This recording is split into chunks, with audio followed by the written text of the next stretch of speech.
welcome to the Bush Block Homestead. We've been experimenting with our camper oven cooking.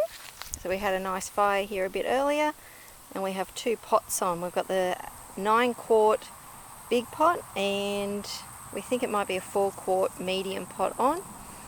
In the large pot we've chucked in a whole chicken and some sauce and some rice and some capsicums from around the yard. And in the smaller pot, we've got the potatoes. So let's lift the lid and see how it looks.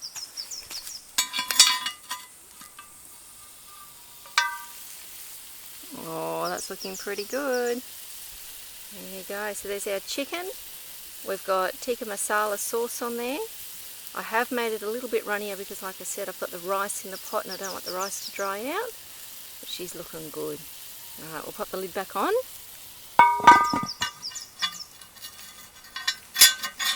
And we'll come around and have a look at the spuds.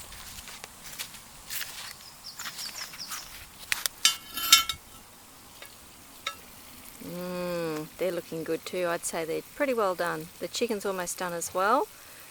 But we'll just let them sit here and do their thing for a bit longer, and that'll be dinner tonight. Alright, see you all. Bye.